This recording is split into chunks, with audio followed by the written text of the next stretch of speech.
Right ఇక bulletin లో మరో బ్రేకింగ్ న్యూస్ చూస్తున్నాం. దళారీలను సమూలంగా అరికట్టేందుకు టీటీడీ చర్యలు చేపట్టింది.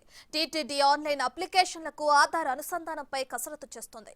దర్శనం, వసతి, ఆర్జిత సేవలు, శ్రీవారి సేవ తదితర సేవలను ఆన్లైన్ ద్వారా భక్తులు బుక్ చేసుకునేందుకు వీలు కల్పిస్తుంది టీటీడీ. ఈ అప్లికేషన్లో దళారీల బెడదను నియంత్రించేందుకు ఆధార్ లింక్ చేసే అంశంపై సాధ్యాలను పరిశీలిస్తోంది. ఆధార్ను ఏ విధంగా అప్లికేషన్లకు లింక్ చేయవచ్చు, మిగిలిన అంశాలపై యుఐడిఏఐ అధికారులు పవర్ పాయింట్ ప్రెజెంటేషన్ ఇచ్చారు.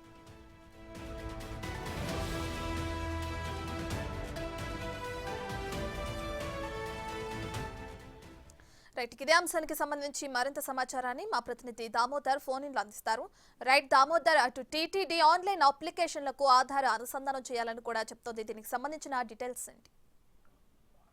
రత్న, టీటీడీ నూతన ఈవోగా వచ్చిన శ్యామల్ రావు వచ్చినప్పటి నుంచి తన విధానాన్ని మార్చి చూపించాలని ప్రయత్నిస్తున్నాడు. ముఖ్యంగా అన్ని విభాగాల్లోనూ అక్రమాలు తొలగించే విధంగా చర్యలు తీసుకుంటున్నారు. ఇప్పటికే ఆయన అన్న ప్రసాదాలతో పాటు టీటీడీ లడ్డు ప్రసాదం కూడా నాణ్యత వచ్చే విధంగా చర్యలు తీసుకున్నారు. దీంతో పాటు వసతి గృహాల కేటాయింపుతో పాటు శ్రీవారి దర్శన టికెట్ల విషయంలో దళారులు దందా నడుస్తుందని గుర్తించిన ఆయన ఆధార్ అనుసంధానమే దీనికి చెక్ పెడుతుందని భావిస్తున్నారు. ఇందులో భాగంగా యుఐఏడిఏ అధికారులైన వారితో ఈరోజు తిరుపతి టీటీడీ పరిపాలనా భవనంలో సమావేశాన్ని నిర్వహించారు. ఈ సందర్భంగా ఏ విధంగా ఆధార్ను అనుసంధానం చేయాలి, ఏ సేవలకు అనుసంధానం చేస్తే దళారుల బెడద ఉండదు, దీంతో పాటు బయోమెట్రిక్ కూడా నేరుగా ఆధార్ ద్వారానే గుర్తించే అవకాశం ఉన్నందువల్ల భవిష్యత్తులో దళారులు భక్తులను ఇబ్బంది పెట్టకుండా చర్యలు తీసుకోవచ్చు అనే అంశం మీదనే చర్చ జరిగింది. దీనికి సంబంధించి యుఐఏడిఏ అధికారులు కూడా తాము సహకారం ఉంటుంది, ఖచ్చితంగా టీటీడీకి సంబంధించి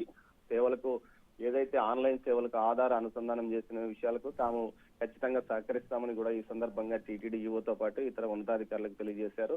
మొత్తం మీద అయితే దళారుల వ్యవస్థ ఇప్పటికీ అది ప్రతి ఒక్క విషయంలోనూ ఆన్లైన్ ఉన్నప్పటికీ వసతి గృహాలతో పాటు ఆన్లైన్ 300 ప్రత్యేక ప్రవేశ దర్శనం టికెట్లు చాలా వేగంగా ఇతర రాష్ట్రాల వారు కొనుగోలు చేస్తున్నారు. దీంతో స్థానికులు చాలా మందికి ఈ భక్తులకు టికెట్లు ఆంధ్రప్రదేశ్ సంబంధించి తెలంగాణకు సంబంధించిన వారికి టికెట్లు దొరకడం లేదు. కేవలం ఉత్తరాది వారికి మాత్రమే ఆన్లైన్ లో వేగంగా లభ్యమవుతున్నది. దీంట్లో ఏదో ఖచ్చితంగా గూడు పుటాని లాంటి వ్యవహారం ఉంటుంది. అందుకోసం ఖచ్చితంగా ఆధార్ అనుసంధానం ద్వారానే దీనికి నియంత్రించవచ్చు అని కూడా అధికారులు భావిస్తున్నారు. దీంతో పాటు పూర్తి స్థాయిలో అటు శ్రీవారి ఆర్జిత సేవలతో పాటు అదేవిధంగా ఆన్లైన్ ప్రత్యేక ప్రవేశ దర్శనము, వసతి గృహాలు ఈ మూడింటితోనే భక్తులు చాలా ఇబ్బంది పడుతుంటారు. ఈ మూడింటి విషయంలోనూ ఆన్లైన్ కు ఆధార్ అనుసంధానం చేయడం ద్వారా దళారుల వ్యవస్థకు చెక్ పెట్టవచ్చునని భావిస్తున్నారు. దీంతో పాటు కొంతమంది ప్రతిరోజు ఆన్లైన్ ఈ క్యూ లైన్ లో ఉండడం, వసతి గృహాల అద్దెకు తీసుకోవడం, వాటిని ఎక్కువ రేటుకు భక్తులకు